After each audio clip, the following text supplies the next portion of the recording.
Welcome to Safety Spectrum, your environmental health and safety connection.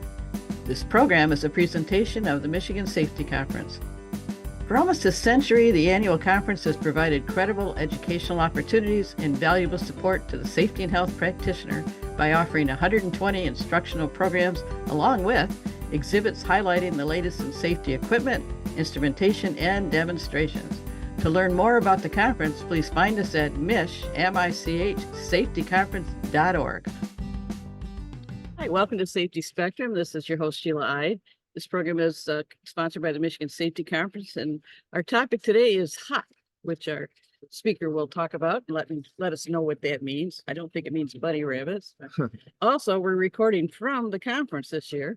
So as you can see behind me, there's some activity going on, but hey, we've got 120 classes, 200 exhibitors, 3,000 people. So it's pretty successful. I hope if you've never been to one, you might check it out for us next year.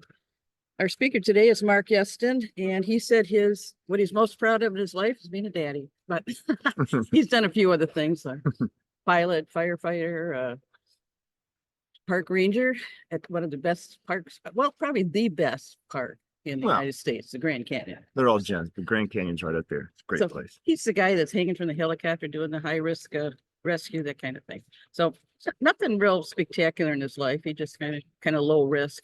But no, we're going to talk about high risk out here. So I think that's all you need to know about him, because he's going to talk a lot about himself. Oh, yeah? So what is HOP, since I brought it up? I think more importantly is what it's not. That sounds kind of gimmicky, but the thing is it's not a gimmick. And so, I've lived through many different kinds of safety regimes, safety programs. They all have names and stuff like that. And what HOP is, the name kind of got forced on it. It's just a philosophy. It's a way of thinking about, how we measure safety, how we provide safety, the fact that capacity in our systems, that we have to build our systems so that we know that even with people who care, even people who show up to do a good job, sometimes things are going to go wrong. And when they go wrong, there needs to be something in the system to help keep them safe and allow them to, why do we put people in fall protection? It's not to prevent the fall, it's to take away the consequence. So, but the way it came to be HOP is, and the way I came to be associated with it was back when I was a park ranger, retired now. And I was sending people out every day and myself doing some pretty hazardous stuff. Like you said, dangling from helicopters, Yep. whitewater rescues, wildland fire, law enforcement, all of that stuff. And of course, we had a safety program because it's a big organization in the federal government. And we were pretty obsessed about making sure that fire extinguishers were, inspected every 12 hours. And we counted up ankle sprains. It's government. It was government. Yeah. And so we had a safety program, but the safety program really didn't do much to keep my people alive. And about the same time, I had a friend that I've known since I was quite young, Todd Conklin, and he wasn't working as a park ranger. He was, in fact, getting his PhD and working at Los Alamos National Laboratories, and he worked in nuclear security and things like that, human reliability. And he was starting to get associated with scholars around the world who were trying to look at safety in a slightly different way. The older view of the idea that our plans are perfect and the equipment that we give people is really good and we invest a lot in it. And the only thing that can come in and mess up our systems are the people. Yes, they do seem to be that element that we can't always, isn't 100% predictable. No, and we're not. And so we're fallible. And so a lot of the emphasis, for a long time was let's zero out human error. Let's try to make people as perfect, as machine perfect as we possibly can. Unfortunately, people aren't machines, and even the best among us make mistakes. So are all metrics bad? No, I don't think they're bad, but it's what really are we measuring? It's difficult for people. And I'm telling everybody in this crowd, some of the bravest people out there are safety professionals, because you think of how they get measured for success, right? I mean, in any other enterprise, I can measure, units produced, tons produced, money made, things like that. In the safety world, what we do is we measure negatives. We measure, we count up how many ankle sprains and tweaked backs you had and how many prescriptions and lagging indicators. Right. And then we see how good we're doing by counting our failures. And I don't think we'll ever really get away with that because it's so seductive and so easy to count those things. And it's how organizations talk to other organizations about how we're doing. right? But of course, we're human beings. And so if you give us a metric, we're going to do everything we possibly can to meet the metric. And I go all over the world, all over the place where people show me, hey, here are the dots on the chart. Here's the percentage reduction that we've had in these various types of incidents or lost times. And often they'll really probably tell me after a big drop, they'll say, yeah, this is where we changed the way we counted things, you know? And I think I would make $1 billion. You can have this idea because I don't have any hookups in the pharmaceutical industry, but if you could invent a 799 milligram ibuprofen tablet, you'd make $1 billion because that's just below prescription. Right. Yeah, And as soon as I give somebody then 800 it's not milligrams, reportable, right? then it's not reportable. Not And so we reportable. bend the rules all the time. So anyway, Todd Conklin and others out there in the world are looking at how to take add a layer and maybe subtract some things from overall safety. The notion being that we want to prevent every accident we possibly can. From a moral human Yeah, standpoint. I don't want to work someplace that says, yeah, we'll tolerate this level of accidents. We want Yeah, to try to 6 prevent people everything. got to die to get this bridge up. You know, Exactly. But when we take all of our attention and put it completely in prevention, then with the valuable time we have, we're not having conversations about how to build capacity, how to build resiliency in the system. So the way HOP came to be is companies were, Todd was traveling all over the place, working with different industries, doing research, you know, and he called me one time and said, hey, can I bring out some of my PhD people to Grand Canyon to have a look at how you do things? He was interested in the way we did things. We obsessed about post-event learning. So everybody out there does some sort of pre-job preparation before they go to do something. Everybody's pretty familiar with the Yeah, pre-job. and it could be like on a construction site. It might be a printed thing you have to do every day. I've been out with like journeyman linemen who are working on high voltage stuff in cities. Some of those pre-jobs go 14 pages long. Like we're going to really pay attention every Yeah. detail of 14 And of course, pages. they get audited on that. And there's Yeah. probably some valuable stuff in there. But the sad thing about pre-jobs is they start off as a tool for the workers. Like, here are things that you need to know if you're going to work here, and here are things you need to know to stay safe. And then something happens. And when that thing happens, we need to inform the workforce, hey, let's tell people not to do that. Where should we put it? Oh, put it on the pre-job. So we add another line. And then some regulation changes where we're going to put that and audit for it and make sure that people acknowledged it. We're going to put that on. So all of a sudden you go from 1 page to 2 page. And like I said, I've seen some up to 14 pages long. And then we have the solemn moment where we sign the thing. No, right. So that we know everything in that document. And I'm agreeing, almost like signing a mortgage or a contract, that this, you know, I have two things. I've got my name and my word, and I'm using both of them on that form. And what happens, unfortunately, is when those things become too cumbersome, they become weaponized. So if an event takes place, the first place the regulator, the organization is going to go is to that. Did they do a pre-job? Well, yes, they did. Can we see it? And we're inevitably going to find the place where, oh, they said they were going to do this, but they didn't. And that incentivizes workers to give us less information rather than more. That's true. Why would you put your head on the block yourself? Yeah, any billboard attorney will tell you, say as little as possible, document as little as possible, because you're going to get held to it. So anyway, what Todd and his team were interested in is we weren't so much obsessed. We briefed a lot because we're running hundreds of medical emergencies, search and rescues a year, almost all of them involving a helicopter and flying into dangerous terrain. And it's an emergency. There could be a life on the line, but we still briefed. We just did it very efficiently and briefly. We would kind of go through, we all carried these laminated cards, and we would say, like, here's what I think we face, here's what I think we should do, here's what I'm worried about. Now talk to me. We would kind of big brain it very briefly and then go do the thing. And that was interesting and useful. But the very useful thing was the flip side of the card. We would get back from whatever we did, and thank goodness, mostly really successfully.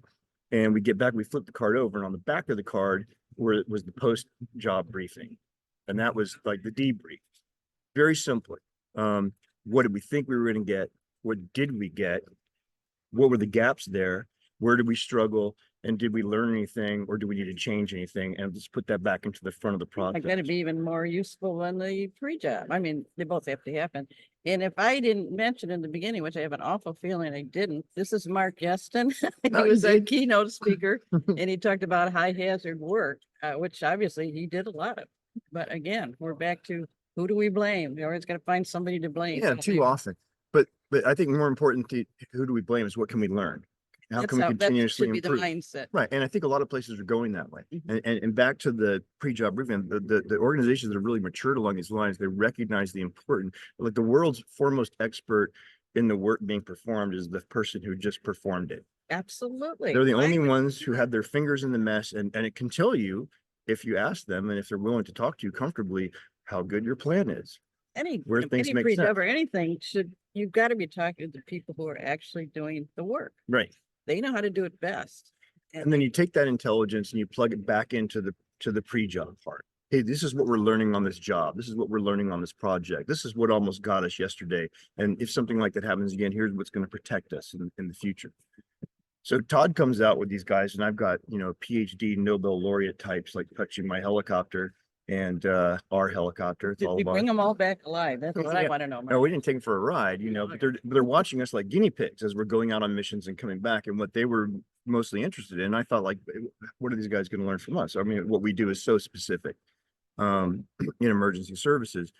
But then I came to realize pretty quickly that you can substitute the word, you know, ladder or scissor lift for helicopter or rope, and you're talking about the same things. People who are meeting variability with the skills they have, trying to get the job done. Yep.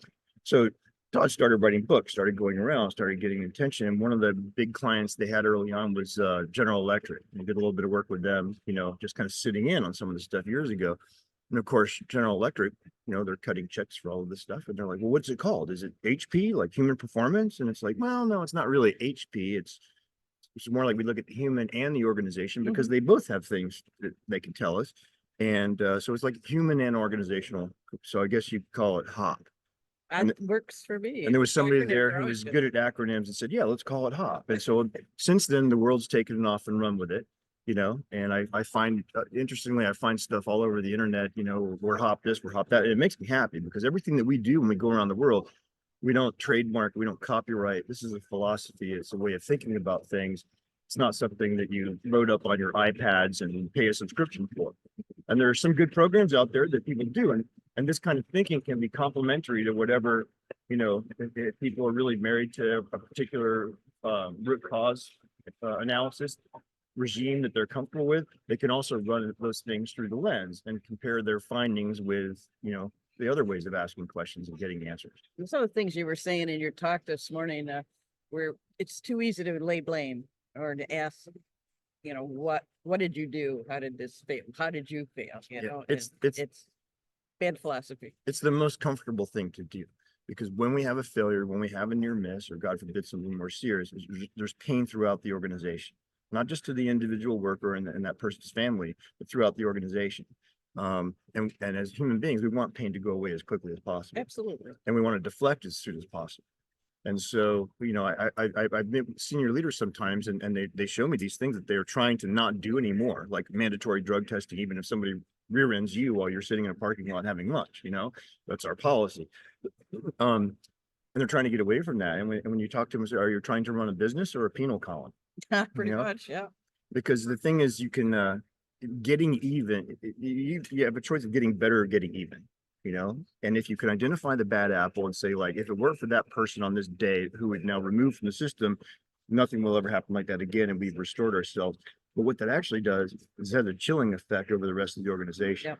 People are like, man, you know, if Glenn didn't mean to do what he did, because often when we have a bad outcome, it's not that we showed up and intended to do something wrong, then I'm going to hide anything that might be embarrassing to me or might cause me to get sanctioned. You know? It's the same thing like the employer. They don't actually hire people to see how many they can hurt today. No, Obviously, they can't run a business and it's not the moral thing to do. Yeah. But somehow that's how it comes out, especially in government, I think. Yeah. They're very regulated base. So, you know, Yes, it's hard for them to get past heads that. will roll. There Heads will be roll. There will be accountability. And accountability is important. But like I said, you can't blame and punish and learn and improve. You have to choose one. If you blame and punish, you shut people up. If you determine to learn and improve, you're going to learn about your organizations a lot more and the people in them. And every once in a while, you're going to find somebody who is not a fit. You know, somebody who actually came to work that day to cause some sort of harm or embarrassment to the organization. And that's where we differentiate between accountability and discipline, and we fire them. Or maybe we call the police on them. But I think the overwhelming majority of people who show up for work, they want to come home with their fingers and toes. They want to get job done. They want to be proud of their work, and they want to make their bosses happy. So is a pre-job analysis still a good tool? Yeah, I think so. As long as it's not just becoming like a rote process. And that's the danger when we audit for it. Like when I get hired by companies to come out and help them revamp their entire briefing schedule, they take me out and I meet crews in the field and they say, oh, this is Mark and he's looking at our pre-jobs, and they will read right in their back pocket, say, here it is, it's all signed and dated, it's right here. and they're relieved when I say, when we get into the conversation, I say, well, what in here is good? What do you really, when a new person comes on this job, what do you really pull out of here and make sure they understand? And they'd say, this is really important. That's really important. The rest of this, not so much. And after you've done it 100 times and it's never changed, it becomes a redundant thing. So And people will literally tell you that this doesn't really work. yeah, So yeah. it's in, Once they realize I'm not there to measure their shoelaces and check their fire extinguishers, they'll get to talking to me, and so they're happy to comply and meet the metric of having their JHA done every day. But when you actually get into, could this be better for you? They often have some really good suggestions. and then you mentioned something about throughout the day, a couple things that we've talked about, a living document. How do you make it a living document? Yeah, well, here's the difficult thing. When you bureaucratize something and you send it out and you send it to the printer, it's pretty much locked in place until the next revision. It's almost by definition redundant and not a living document. It's a much more informal process because of the way people work with each other to have a living document or a living procedure. And to put it in its simplest form, I said one of the best examples I've seen is these guys, once again, who do helicopter high tension power line works and stuff, and their foreman who drives around in a big bucket truck with the cherry picker on it and stuff like that, realize that the inside of those compartment doors work really well as a whiteboard. There you go. And he gets his crew together after every shift. So his pre-job for the next day is informed by the post job of that day. And so they get together and talk about how's the work going, what's hard, what's really making sense, what do you need? And everybody is free, even anonymously, to just write on that whiteboard and just take up a space, and they fill the whole thing, and then they erase the oldest information. And of course, he documents it. But there, when he opens that door every morning and they come in for the pre-job, there's all the stuff that's standard. Wear your PPE, make sure you got your fall protection, the things that are basically just the work, that we just need to monitor for. But the rest of it is this rich conversation about since we've gone up in elevation and the forest has changed, it's really changed the way we anchor. It's changed, when the wind blows, it really changes our clearances and everything like that. That's not stuff that we would capture or even think of when we were producing a pre-job. It's the stuff that emerges from the work. You get people fired up. I mean, if they do the same thing over and over, the redundancy of it, if they get complacent, I mean, you can't help it. You respect their intelligence, and you respect the knowledge that they go out there and pick up every single day on the job. There's no such thing as an easy job. I love that show, Undercover Boss. Did you ever watch that? Oh yeah, yeah. Where the guy, he started off as a French fry cook. Now he's the CEO of the company, and he Right, puts on a right. disguise and goes back out. Which they all can see right through, really. Yeah. And he can't make a French fry anymore because he hasn't done it in 20 years. And you think what could be simpler, but no job is hard. And the people out there, working hard under those hats every single day are experts in what they do. And we simply don't ask them enough Right. about, how's the work going? We tend to show up and say, your shoelace is untied. I just looked under your seat and your battery's low on your fire extinguisher. So we look for error. Yeah. And then we try to bring them back on because we think our plans are perfect. And if we could just keep everybody on that plan, we'll be fine. But you think there's a change in philosophies, because that is the easy thing to do. That is typical old stage management. Yeah. Look for something to pick on instead one of of the just most- coming out and saying, what a great job you did. Right. Yeah. Hey, nice shirt.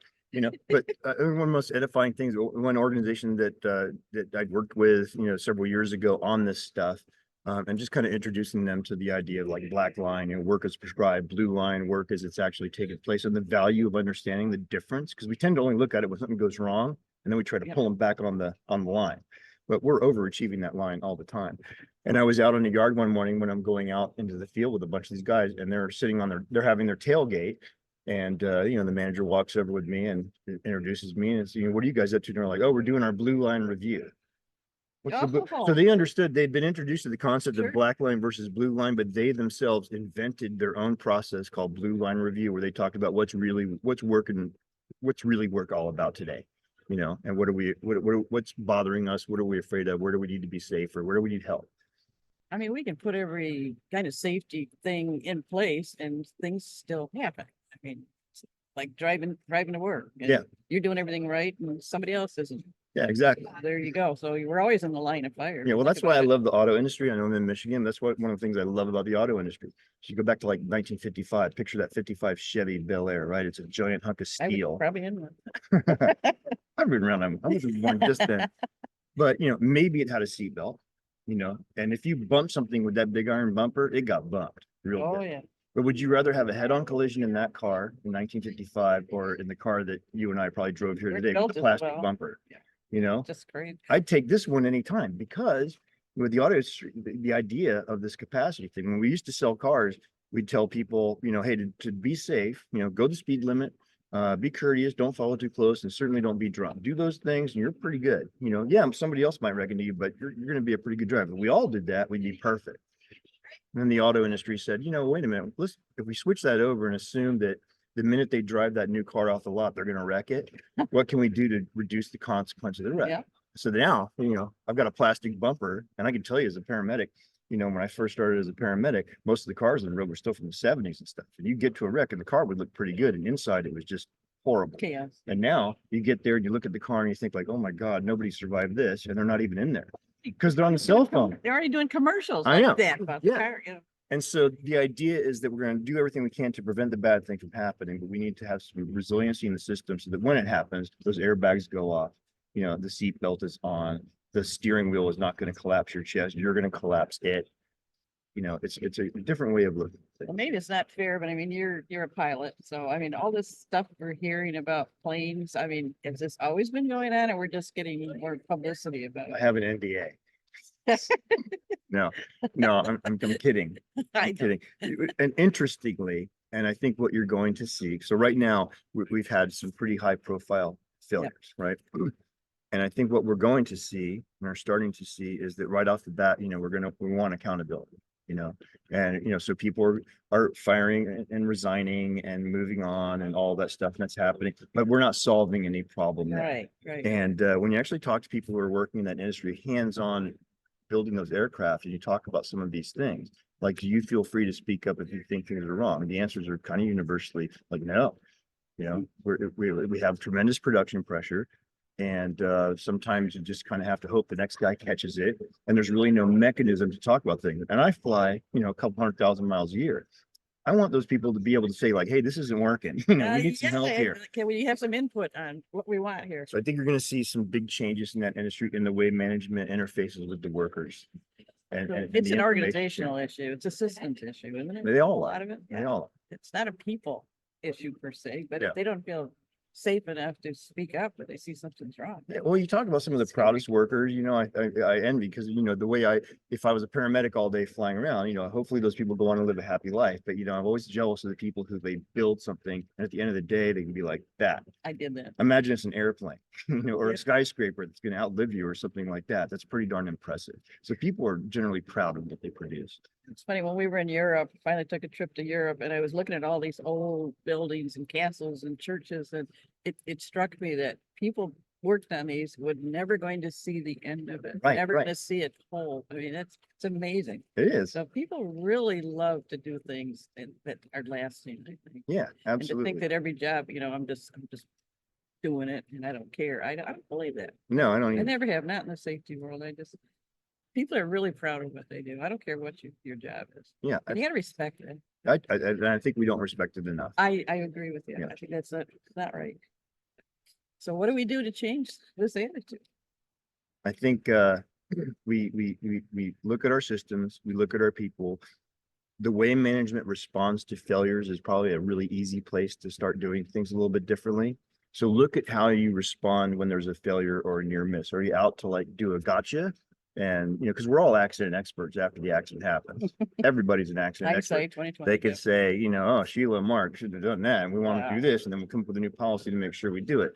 But I think I tell people the greatest powers that we have are curiosity and humility. The humility to understand that as hard as we might work on our plans, they're never perfect, and it's the worker that completes the plan, and that intelligence that the worker has to inform how we change our plans so that we can get better continuously.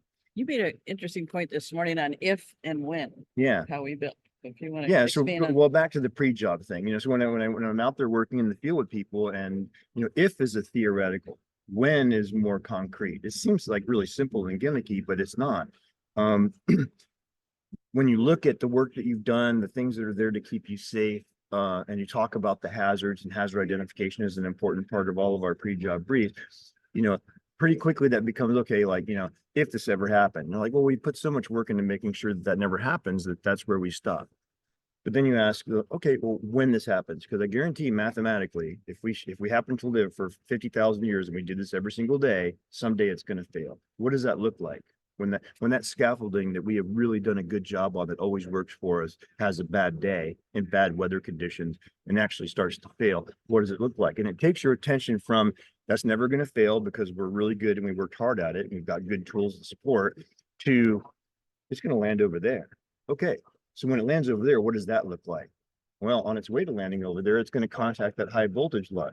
And then we start to be able to see things that we can build in our system to allow us to fail more safely.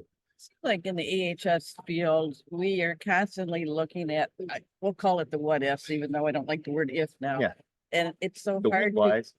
It's so hard to get management to understand, well, been doing this for 20 years. Yeah. The same way. So why do you think, because I said, that's what I'm trained to see. Right. That what could possibly happen, like say weather conditions change or somebody's not thinking that day. Yeah. And I've had some accidents where I'm pretty sure their mind was on something else. We get distracted. So we should build things so that when they fail, they don't fail to. Yeah. That we live to fight another day. We live to work another I day. mean, if you're gonna lean on a die press and not realize the pump's coming down, I mean, that's a bad thing. But Right. why would you make it easy enough for somebody to get into the pinch point here? Yeah. You know, There's sometimes when I present, I'll show this fun little clip of an alligator wrestling show gone wrong. Where how could it not? yeah. Well, that's it. And the guy sticks his head in the alligator's mouth. It's the big trick. He's not concerned about getting bit. He's concerned about breaking his neck. And he actually takes all of these precautions to control the gator so that if it does bite him, because that's happened to him 6 times already, thing's not going to be able to roll. Right. So the thing we're most afraid of, he's not most afraid of. And I show the video clip, boom, he clamps down, he's bleeding. People are trying to help him. He's waving him off because they're just going to agitate the alligator. He's done this before. It's not a job I would want. No. And I certainly wouldn't want to supervise that job.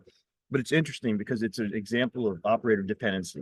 The only thing standing between him and getting bit in the alligator is him being perfect every single time and being able to somehow control the variability of the alligator. I don't see how you control the variability of an alligator. You don't. can't. But we have those operator dependencies all over Oh, our that's world. true. Just And make it an works. alligator into a machine. Let's think Okay. of an important one. We put our kids in the school buses, right? No seatbelts. No, yeah. So several years ago in South Carolina, that tragic accident, 6 kids killed in a car accident. What did we do to fix the situation? So it was a bus that was speeding somewhere around maybe 30, 31 miles an hour in a 25. So technically, yeah, speeding. We don't want bus drivers who speed, lost control, ended up wrapped around a tree, killed 6 babies. Okay. Immediately the driver is arrested. And maybe he belongs in prison, and they did convict him, and he's in prison for a long time. But did we solve the problem there? Yeah. And the question, so when we ask a different question, we ask a question like, what is there anything else besides a bad bus driver that can cause a school bus to be on its side wrapped around a tree? In fact, could I go out into the streets of this town today and find buses going 55 miles an hour in a 55-mile-an-hour zone with a perfectly attentive driver? Yes. No violation whatsoever. And then a drunk comes out of someplace and knocks the bus, out of control. Same result. It's the same as an alligator wrestling show. Because our model for getting kids to school is we're going to have perfect bus drivers who are going to be 100% attentive, 100% caring, 100% not drunk and not rushing all the time. And all of us on the road, when we see that light come on the school bus, we're going to be on our best behavior. We're going to slow down. We're going to put the cocktail down. I'm just kidding. Because we know what's going to happen. Better care than I do. But we don't have seatbelts in school buses. We don't have It doesn't airbags in make seat. sense. Yeah, I mean, but what you're kind of suggesting too is there's a hazard to everyday life, there is. everything we do. There is. But we need to can look always in our find system together. to say, where is the only thing that's standing between us and disaster? A human being having to be perfect. And those are the places where we really need to come in and try to Right. build some Nobody's resilience. perfect, but Yeah. we don't want to admit that. I No. guess. And you can't engineer, well, you can engineer something. You can engineer a lot of things. And I would argue that we've done, compared to like 50 years ago, 100 years ago, amazing stuff on the prevention and You can engineering. walk through this exhibit floor. I know. See 200 vendors that are showing you a lot of new ways to do things. It's incredible. It is kind of neat. So that's another reason to come to the conference is you're going to see everything is hot and new. Oh, they got goodies in there. It's amazing. So we're going to wrap this up. So have you got any final thoughts for me about what you No, think I talked to a whole we did? people so interesting. The thing that we have in common And I think the thing that pretty much everybody who shows up for work, with very few exceptions, we want to get home safe. We want to take care of the people who are coming and doing the work with us. And we want to be as creative as we possibly can to make the world a better place, and there's not just one way to do that. All I mean, of you us just need to think more broadly and ask different questions and you get different answers. And then you compare the answers and see which takes you down the better path. Well, I'm not going to forget if and when, or Right. what was the other one? You said blame, shame, and retrain. Blame, shame, and Yeah. retrain. It's like we fixed that problem. Yeah. Oh, another PowerPoint. Mandatory attendance. Well, I'd like to thank Marc Yeston from joining us today on Safety Spectrum. And our mission with the Safety Conference is to enhance workplace health and safety by sharing the PHS best practices across the spectrum. So thank you to Marc. Thanks, Sheila. And Nice to meet you. if you have questions about this podcast, the Michigan Safety Conference, or you'd like to be a guest or sponsor one of our podcasts, all the information is on our website at mich.safetyconference.org. Thank you for listening to Safety Spectrum. Take care. Welcome to Safety Spectrum. I'm your host, Sheila Ide. This program is sponsored by the Michigan Safety Conference, and our topic today is fire prevention and investigation. And as you might be able to tell, we are smack in the middle of the DeVos Center. The conference is ongoing, even as we speak. So in the aftermath of a fire, the question becomes, what was the cause and what can we learn from the incident in terms of prevention? Our guest today is Captain Roy LaGrone from the Grand Rapids Fire Department. Before joining the fire department, Roy was a commercial industrial electrician for 10 years. He began with the GR Fire Department in 2009, where he spent 10 years as a firefighter and equipment operator, and 5 years as a fire inspector investigator. He was then promoted to his current position as Captain of Prevention. So thank you for joining me today, Roy. Thank you for having me, Sheila. This should be fun. So what do you want to tell me about your job? What does your job entail right now? So the captain of prevention, he works along with the fire marshal and overseeing public education with regards to fire and safety in general. It's not just necessarily fire safety, but also to when it comes to having inspections. We inspect commercial and industrial buildings to make sure not only are they fire safe, but the other safety concerns like exiting and things are handled. And so I oversee all the inspectors, as well as we do fire investigation. So I oversee all the investigators. I'm an investigator myself. So we take turns being on shift. And so I have my weeks where I'm on call but I'm the supervisor for fire investigations as well. So do you have a priority list of who you inspect first, like hospitals or? So we have there's the code book brings out about 40 different occupations or operations that require a fire permit. And so those get an annual inspection. So we inspect those first. Those are our priorities. They're usually higher risk to loss of life, loss of property. So we inspect those first. And then we try to inspect every building in the city, commercial industrial building in the city of Grand Rapids every 10 years. That's a tall order, I would think. It Big is. City like It this.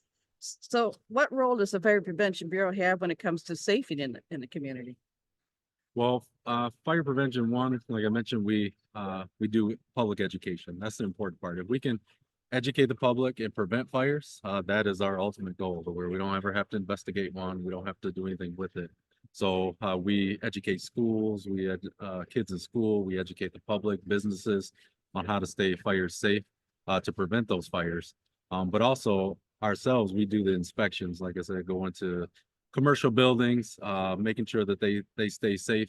And then unfortunately, we have to do fire investigations. So when a fire does happen, we have to go in and find that cause and origin of that fire. It's a good recruitment tool, I would think, too, if you're talk to high school kids as well. We do. So we talk to high school kids. We have a second grade presentation that we give for basic fire there because we want to start young with the kids. We actually hired a public education specialist last year. She's been wonderful for our public education program. And she's working on to having periodic from second grade to sixth grade to junior high to high school education programs to tailor for each of those ages. I suppose it's challenging depending on where the fire is. Some of these older buildings, I would think, have a lot of nasty things in them. Oh yeah, you find you get into a lot of different buildings, especially in Michigan being furniture, Grand Rapids being a furniture city. You get a lot of these large old factories that have a lot of nasty stuff that's been there for a long time that makes fire worse, but also can be a safety concern for the investigator After and the you see your firefighters. house, yeah. The scuba doesn't always take it all away, you know? No, sometimes they sit there and or get beneath things and they only come out or get revealed once fire has damaged it. With all these man-made products, plastics and stuff, I assume that it's nasty when it burns as well. It is a lot of plastics, like even in a home fire, the legacy furniture that was just cotton and organic material burned a lot slower. So you had a lot longer to get out of the house or the building. It developed a lot slower. Oh. But now with the plastics and everything else, it's greatly increased how fast that fire can spread and how hot it can get. And traveling with the fire department many years ago, I went in after the fire, obviously not during it, and I was amazed at how hot it is. I know that sounds kind of simplistic, Yeah. but it's like they were kind of chuckling and I said, "Oh my gosh, is the fire out?" Right. Yeah, it stays hot for a long time. It's like being in an oven sometime after a Yeah, fire. yeah. Still warm. Leave it open, in the winter when you cook something, turn off the oven, but leave it open so you get that extra heat. Yep. So how does the fire investigator help with fire prevention? So knowing the cause and the origin of the fire is important. Well, you need to know the origin in order to find out what the cause is. But it's important because it lets us know what concerns we have with regards to safety, what causes fires, what do we see locally in the city, what we can focus on fire education wise from the inspection standpoint, what needs to be our focus to try to prevent any of those fires to happen in the future, but also on the national level. With the data that we collect, they're able to see trends. If there's a faulty product that I was gonna ask you if you have determined trends based on what you've seen. yeah, so if we get serial numbers of ovens or appliances and other things that have fires, and then if they start to notice a trend, then they can, look into that to see if that product has an issue and is causing fires. And so then they can do something on the national level with regards to that product and either recalling it or making some adjustments in how it's manufactured or even new safety rules. And So we're not just waiting for people to have accidents. We're actually looking at it as a fire department industry to say, hey, we found that this happens quite a bit with this item. That's right. Okay. Yep. So that's where those recalls come from. So how do you conduct an investigation? What are the steps you go through? Well, first you have to, recognize the need. Am I needed to go do that investigation? And for us, that just depends on if the battalion chief goes and he can't figure out kind of what happened, or there's a need to know a large property loss, a death, or possible crime had been committed. Then they call us. So then once we get that call, we show up on scene. And just like in the fire service, you show up, first thing you do is a safety assessment, scene safety, do a 360 around the building to make sure everything is safe and kind of determine the best way of attacking the fire. But as a fire investigator, you do the same thing. We show up, our initial assessment is, okay, what are the safety concerns that we have? Mhm. So, a fire could happen in any building. There could be concerns with machinery, gases, flammable liquids that may be still in that building, but that we have to go and investigate. And we have to holes in the floor, things like that. So first thing is we have to set up a safety plan. How can we do this safe? What equipment we need? What resources do we need to have coming in order to start that investigation? Once we start the investigation, we set up that plan, we determine what resources we may need. Then we go and we start collecting data. Whether it's witness statements, collecting, having a dog come out to determine if there was an accelerant somewhere, taking samples, sending that off to the lab, just observing the scene, taking pictures of the scene, doing all that, collecting as much information as we can so that we can take that information. And then the next step is kind of to analyze that information. What makes sense? What do we think? Where did this fire start?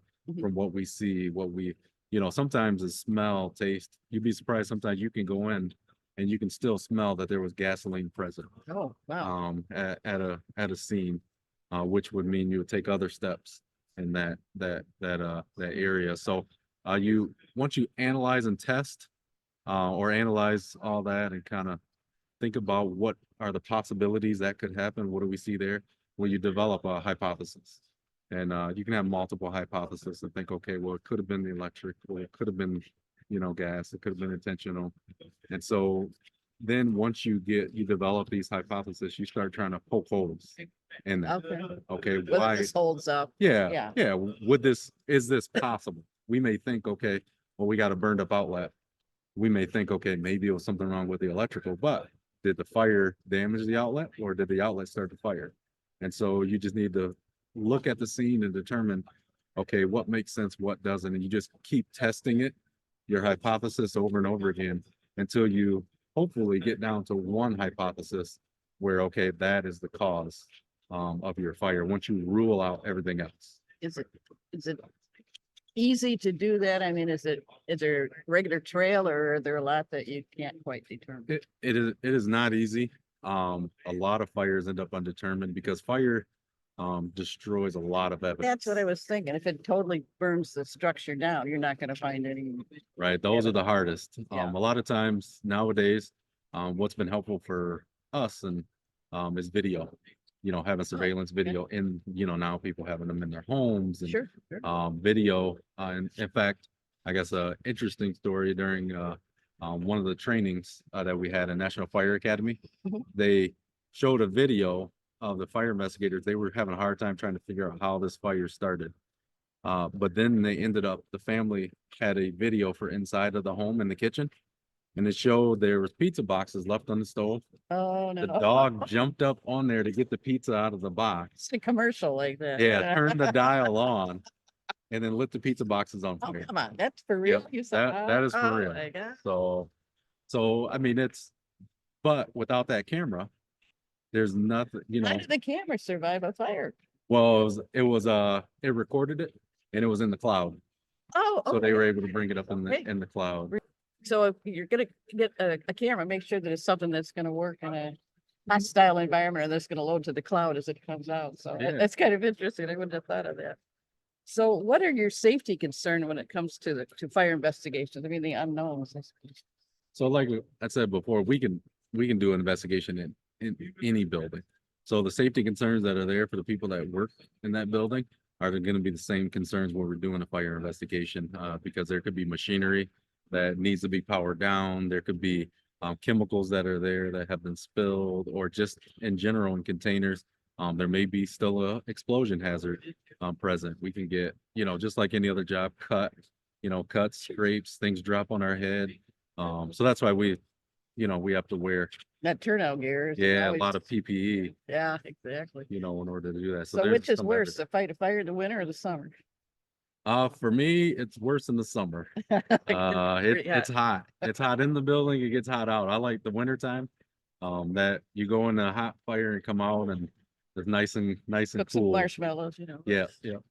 I'm sorry for folks that if we can't edit that out, we are in a live interview in the DeVos Center, and somebody just stopped in to ask me something. So you saw that as part of the interview. I apologize.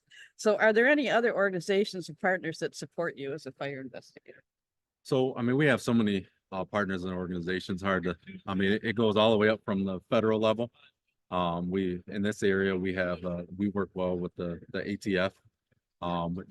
They investigate big fires that affect interstate commerce, or perhaps maybe schools or churches. They investigate those, but they also assist with us, one, to keep up their skills, but also two, to help us with any resources we might need as a local municipality. So we work well with Agent Ryan Young is around here. He always comes to our fires and helps us out, with his knowledge and his experience.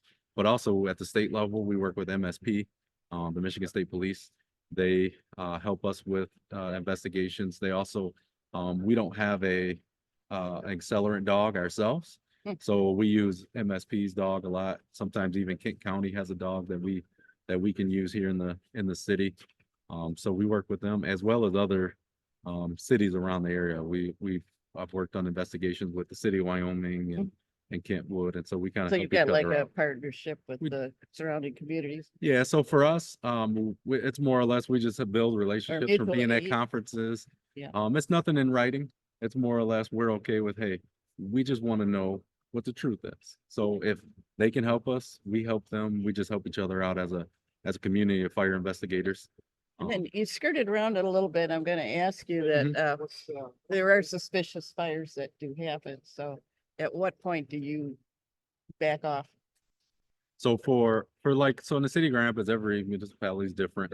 I know like the city of Detroit, here in Michigan, they actually, are, you know, they can arrest people. They can do criminal investigations. Their fire investigators can do that. But for us, what we do is we investigate the fire. If we go in, we find that there does seem like maybe there was a crime committed or there's something that was that we may feel possibly would be intentional, then we would get the state or we would get the city of Grand Rapids involved, and they would assign a police detective to us.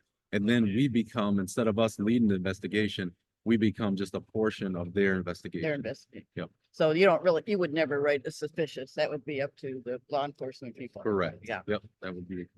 So what can the community do to support the fire prevention? Well, one, I always say educate yourself on fire concerns in the home and the workplace. A lot of times we know in the home, you know, that there's risks there and we know about that, but there's also risks, you know, in the workplace. And just, you know, think about that. Even in construction, think about fire safety. You know, I know sometimes the fire permit can seem like a pain, but there's a reason why they have you fill out that permit every time. You have to have the hot works permit, fill that out. But it reminds you of being fire safe. So that's what I would say to the community, you know, continue to educate yourself on fire safety. There's quite a few resources out there for that. And like you say, talking to the kids early on, so we're not fascinated with lighting matches or seeing how something burns. And I'm sure you've run into some of that too. So if you got any, why do you believe this topic is important to talk about? Well, I believe it's important. One, obviously it's a life safety issue, but also two, losing your home to fire is really difficult. A lot of homes that we go into, they don't have insurance, and so you lose everything. So thinking about fire ahead of time, getting out and educating the public, letting them know, but also even in a workplace, just being reminded about fire safety, because, you know, a business burns down, well, you have people that lose their jobs, you know, as well, or they get hurt. So that's why I feel it's important to continue to educate the public, and I appreciate it when you gave me a call. You know, I'm always up for talking about fire safety. Well, this is part of your job too, is letting us know what we should be doing and educating us on that. So any other final thoughts or any stories you might want to relate? Kind of bring it home? So it's always interesting doing investigations. The human factor is always, that's why I enjoy it, you know, so much.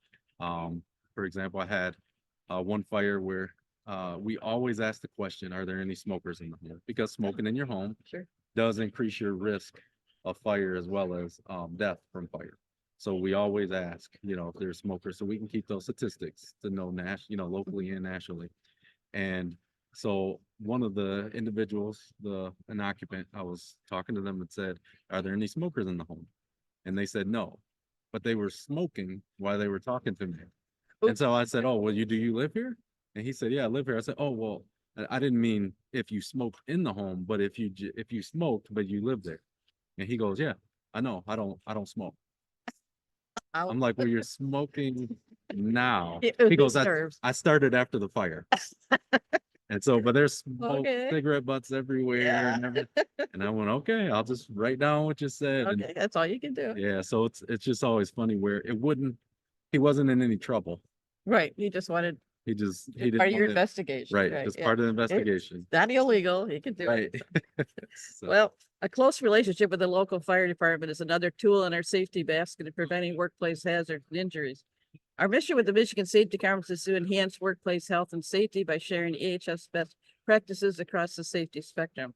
I'd like to thank Captain LaGrone for sharing his expertise on the Safety Spectrum podcast, and he can be reached at rlagrone@grcity.us. If you have any questions about this podcast, the Michigan Safety Conference, or if you'd like to be a guest or sponsor one of our podcasts, information can be found on our website at michsafetyconference.org. Thank you for listening to Safety Spectrum. This is Sheila Ide.